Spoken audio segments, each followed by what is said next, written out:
mahasiswa dari Universitas yang Berbangsa Kerawang, Prodi Pendidikan Agama Islam, mau menyampaikan sebuah hadis yaitu tentang penyakit pasti ada obatnya. Bismillahirrahmanirrahim. Hadatsana Muhammad bin Al-Musanna, hadatsana Abu Ahmad Az-Zubairi, hadatsana Umar bin Sa'id bin Abi Husain, qala hadatsani Atha bin Abi Rabah an Abi Hurairah radhiyallahu anhu an Nabi sallallahu alaihi wasallam. Qala ma anzalallahu da'an illa anzalahu syifa, rawahul Bukhari, yang artinya menceritakan kepada kami Muhammad bin Al-Musanna, menceritakan kepada kami Abu Ahmad Az-Zubairi, menceritakan kepada kami Umar bin Sa'id bin Abi Husain, dia berkata, menceritakan kepadaku Atha bin Abi Rabah dari Abu Hurairah radhiyallahu anhu dari Nabi sallallahu alaihi wasallam.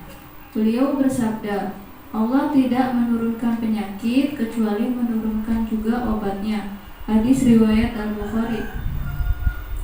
Nah, ungkapan Nabi setiap penyakit pasti ada obatnya artinya bisa bersifat umum, mencakup semua penyakit seperti penyakit hati, penyakit jiwa, dan penyakit anggota badan. Sebagaimana juga mencakup pengobatan atau penyembuhannya. Setiap penyakit dari sisi Allah sudah pasti ada obatnya. Jadi kita tidak perlu khawatir. Penyakit dalam urusan-urusan badan saja Allah turunkan obatnya. Apalagi penyakit yang berkaitan dengan penyakit hati atau benarnya keimanan seseorang yang mempengaruhi rasa cinta, takut, dan berharapnya kepada Allah. Allah menciptakan semua obat-obatan untuk semua penyakit tersebut. Namun, tidak semua orang tepat dalam proses penyembuhannya, sehingga tidak sembuh. Ada obatnya, namun tidak semua orang tahu. Kemudian, ada yang memahaminya, namun tidak semua dapat mempraktekannya dengan benar. Disinilah kenapa pentingnya kita harus kembali kepada ahli. Hadis tersebut juga mengandung perintah untuk berobat. Berobat tidaklah bertentangan dengan tawakal. Menurut Ibnu Qayyim, ungkapan Nabi setiap penyakit pasti ada obatnya ini memberikan dorongan kepada orang yang sakit dan juga dokter untuk mengobatinya, serta untuk mencari obatnya dan menyelidikinya. Sebab kalau orang yang sakit sudah berkeyakinan bahwa akan ada obat yang dapat mengobati penyakitnya ini, maka dari itu kita harus perhatikan kalau orang yang ingin sembuh dari penyakitnya, apalagi penyakit yang berkaitan dengan penyakit hati atau rusaknya keimanan seseorang, maka kita harus belajar dari orang yang sumbernya terpercaya atau ahlinya. Seperti itu. Sekian dari saya. Wassalamualaikum warahmatullahi wabarakatuh.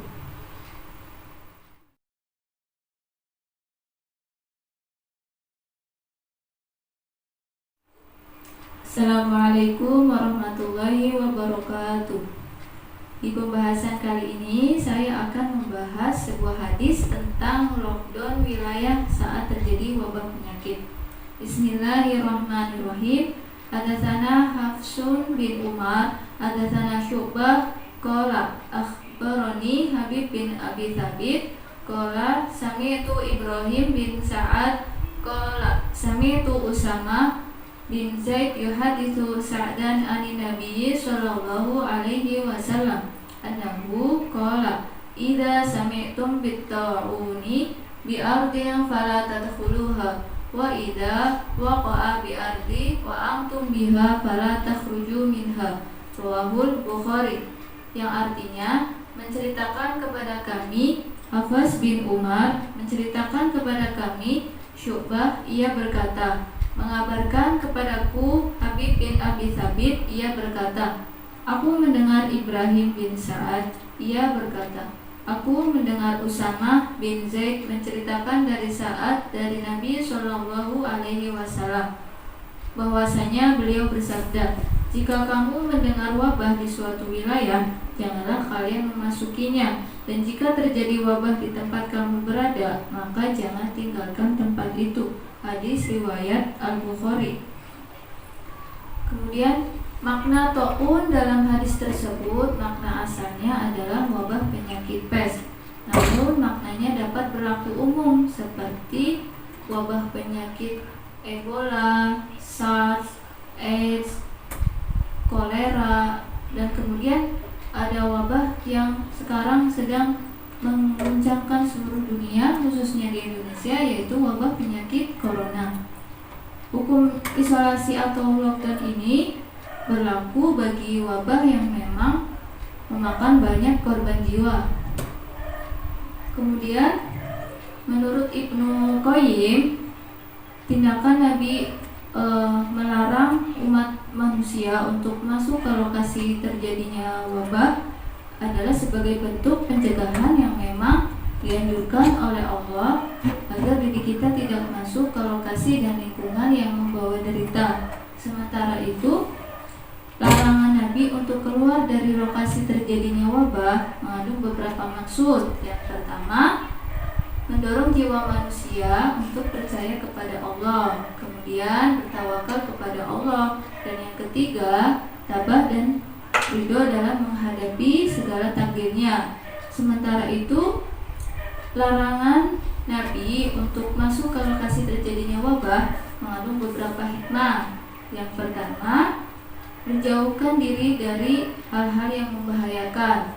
Kemudian yang kedua, agar mereka yang menderita penyakit ini tidak menularkan kepada yang lain. Kemudian yang ketiga, mencari keselamatan yang mencakup keselamatan dunia dan akhirat. Kemudian yang keempat, menjaga jiwa dari perbuatan-perbuatan yang tidak baik. Sekian dari saya. Wassalamualaikum warahmatullahi wabarakatuh.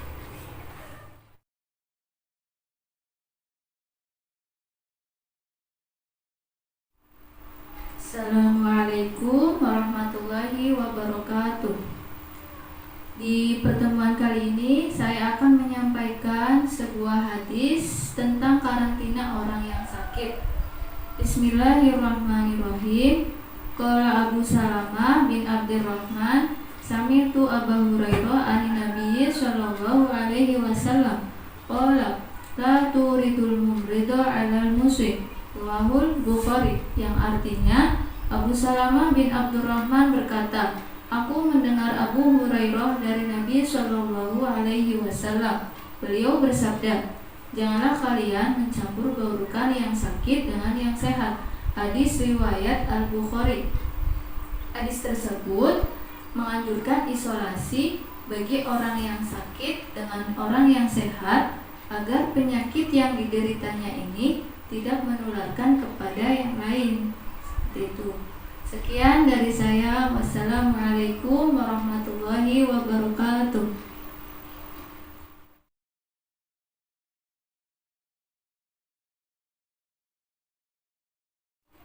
Assalamualaikum warahmatullahi wabarakatuh.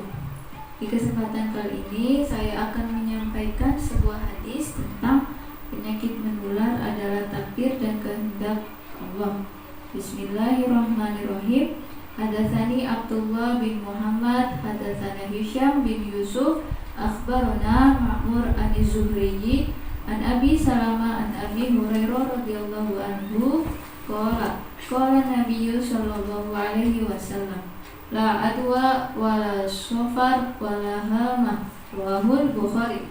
Yang artinya, menceritakan kepadaku Abdullah bin Muhammad, menceritakan kepada kami Hisham bin Yusuf, mengabarkan kepada kami Ma'mar dari Zuhri dari Abu Salamah dari Abu Hurairah radhiyallahu anhu, ia berkata, Rasulullah shallallahu alaihi wasallam bersabda, tidak ada adwa atau penyakit menular, dan tidak ada sofar atau kesialan di bulan sofar, dan tidak juga hama atau burung hantu. Hadis riwayat Al-Bukhari. Makna adwa adalah keyakinan penjangkitan penyakit yang menular dengan sendirinya tanpa kehendak dan takdir dari Allah.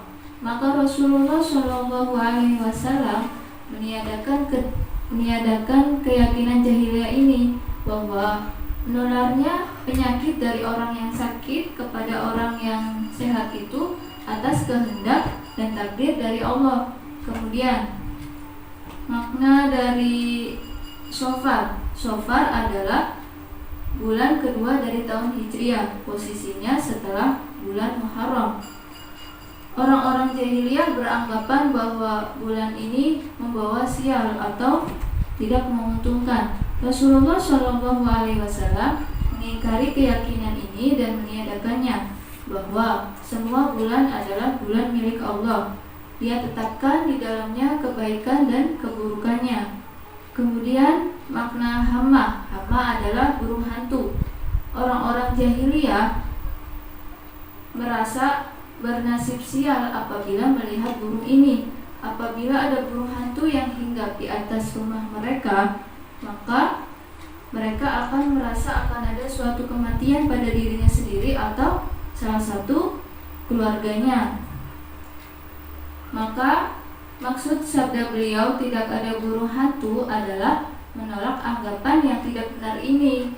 Bagi seorang muslim harus menghilangkan keyakinan yang seperti ini, bahwa kecelakaan dan kesialan itu terjadi atas takdir dan juga kehendak dari Allah. Allah Subhanahu wa Ta'ala yang berkuasa di alam raya ini. Dia semata yang menetapkan urusan di alam raya. Kemudian coronavirus yang sedang mewabah tidak akan menularkan penyakit dan menjangkiti orang banyak itu atas kehendak dan juga takdir dari Allah. Dari setiap kejadian itu pasti mengandung hikmahnya. Sekian dari saya. Wassalamualaikum warahmatullahi wabarakatuh.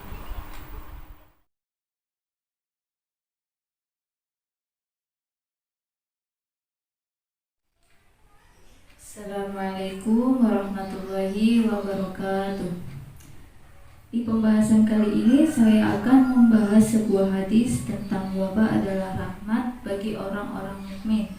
Bismillahirrahmanirrahim.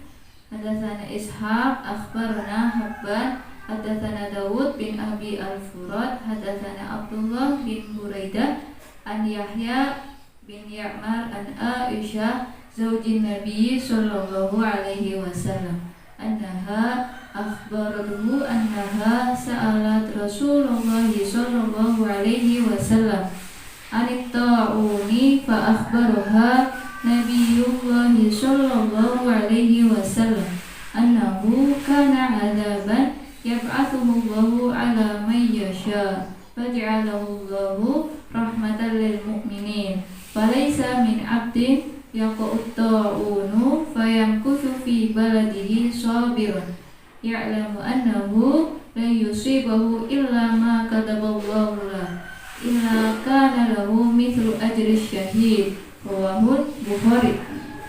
Yang artinya menceritakan kepada kami Ishaq, mengabarkan kepada kami Habban, menceritakan kepada kami Daud bin Abi Al-Furat, menceritakan kepada kami Abdullah bin Buraidah dari Yahya bin Ya'mar dari Aisyah istri Nabi Shallallahu Alaihi Wasallam.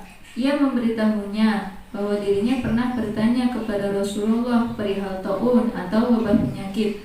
Lalu Nabi Shallallahu Alaihi Wasallam memberitahunya bahwa dahulu taun adalah siksa yang dikirimkan Allah kepada siapa saja yang dikehendakinya.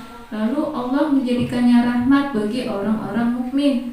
Tiada seorang hamba yang tertimpa taun kemudian menahan diri di negerinya dengan bersabar seraya menyadari bahwa taun tidak akan mengenainya kecuali apa yang telah Allah tetapkan bagi dirinya, melainkan baginya pahala seperti pahala orang yang mati syahid. Hadis riwayat Al-Bukhari. Hadis di atas menjelaskan kepada kita bahwa wabah adalah siksaan yang Allah timpakan kepada siapapun yang Ia kehendaki. Ingat, yang Allah kehendaki, bukan kita yang menghendaki. Maka tak pantas bagi kita untuk menuduh orang-orang yang terkena wabah merupakan orang yang terkena azab. Bukankah banyak orang-orang soleh terdahulu yang meninggal karena terkena wabah yang terjadi ketika itu? Hadis di atas menjelaskan pula bahwasanya orang yang wilayahnya terkena wabah kemudian mengisolasi diri dan berdiam diri di rumah atau stay at home, seraya bersabar dan bertawakal bahwa apa yang menimpanya adalah suratan takdir dari Allah Subhanahu wa taala, maka ia akan mendapatkan pahala sebagaimana pahala orang yang mati syahid. Kemudian hadis di atas juga menganjurkan kepada kita untuk bertawakal, untuk berusaha kemudian bertawakal. Kemudian ia tinggal di rumahnya atau stay at home seraya bersabar dan mengharapkan pahala dari Allah Subhanahu wa taala. Sebagaimana kita tahu bahwa membatasi diri di rumah adalah sebagai bentuk pencegahan menularnya wabah virus corona atau COVID-19 ini. Sekian dari saya, kurang lebihnya mohon dimaafkan. Wabillahi taufiq wal hidayah. Wassalamualaikum warahmatullahi wabarakatuh.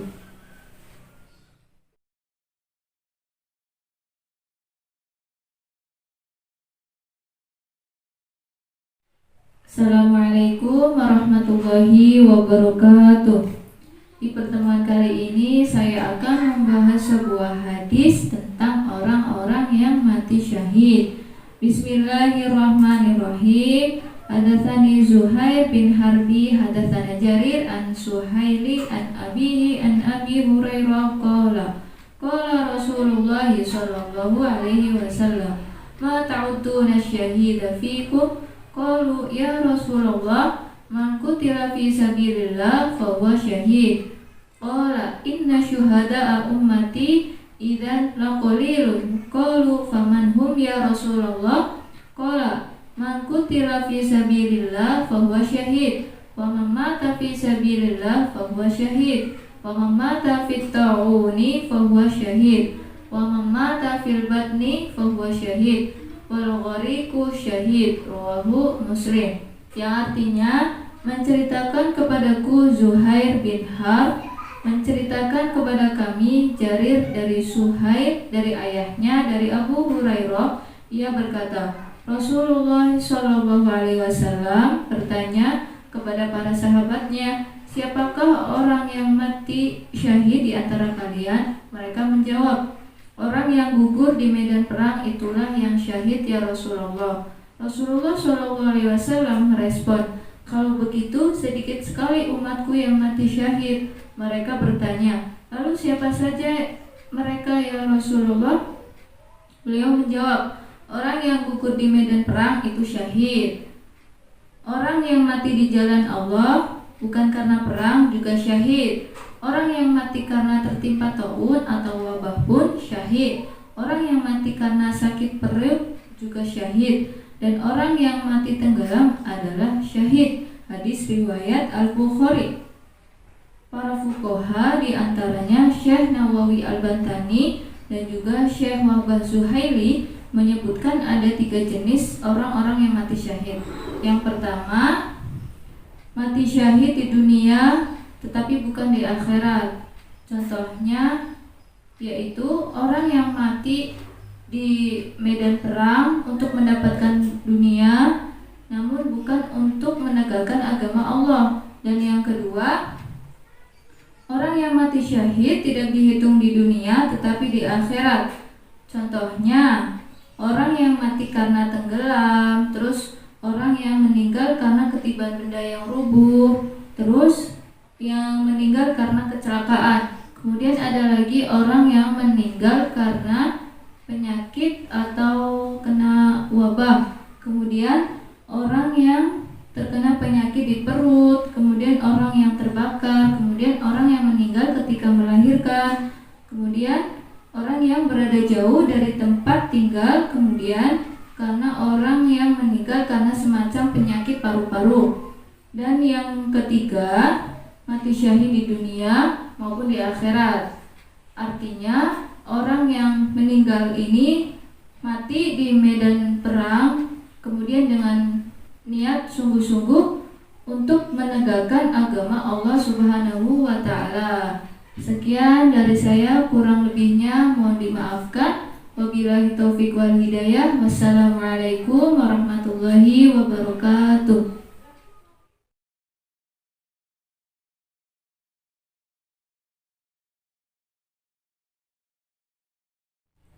Assalamualaikum warahmatullahi wabarakatuh. Di pembahasan kali ini saya akan membahas sebuah hadis tentang ta'un atau wabah adalah kesyahidan. Bismillahirrahmanirrahim. Hadatsana Hamid bin Umar al-Bikrawi, hadatsana Abdul Wahid yakni Ibni Ziyad, hadatsana Asim an Hafsah binti Sirin qalat qala li Anas bin Malik bima mata Yahya bin Abi Amrah qalat qultu bit-ta'uni qalat faqala qala Rasulullah sallallahu alaihi wasallam at-ta'unu syahadatun likulli muslimin, rawahu Muslim. Artinya, menceritakan kepada kami Hamid bin Umar al-Bakrawi, menceritakan kepada kami Abdul Wahid bin Ziyad, menceritakan kepada kami Asim dari Hafsah binti Sirin. Ia berkata, Anas bin Malik berkata kepadaku, Yahya bin Abi Amrah meninggal karena apa? Aku berkata, karena ta'un. Lalu Anas berkata, Rasulullah SAW bersabda, ta'un adalah kesyahidan atau dihitung syahid bagi setiap muslim. Hadis riwayat Muslim. Nah, penjelasan dari hadis tersebut bahwasanya Nabi sudah menerangkan setiap orang atau setiap sahabat yang mengidap atau mendapati dirinya terkena wabah seperti yang sudah dijelaskan, bahwasanya wabah atau ta'un tersebut, jikalau kita mampu melakukan aktivitas-aktivitas, maka tetap kita harus melakukan amal ibadah tersebut. Nah, disamakan dengan keadaan yang sedang marak sekarang ini. Contoh, misalkan ada orang yang positif corona, maka yang harus dilakukan adalah usaha terlebih dahulu, yaitu dengan dibawa ke rumah sakit. Nah, itu adalah sebagai bentuk seseorang individu untuk menyelamatkan dirinya dan terbebaskan dari virus tersebut. Kemudian, jikalau kita sudah tidak bisa melakukan apa-apa dan hanya bisa pasrah berdoa, kemudian jikalau kita meninggal dalam keadaan tersebut, setelah kita sudah berusaha dan setelah kita sudah memanjatkan doa agar diberikan kemudahan dalam segala hal, kalau toh sudah jatahnya kita meninggal atau dicabut nyawanya oleh malaikat, maka kematian tersebut dihitung syahid bagi setiap muslim. Ya, seperti itu. Kurang lebihnya mohon dimaafkan. Wabillahi taufiq wal hidayah. Assalamualaikum warahmatullahi wabarakatuh.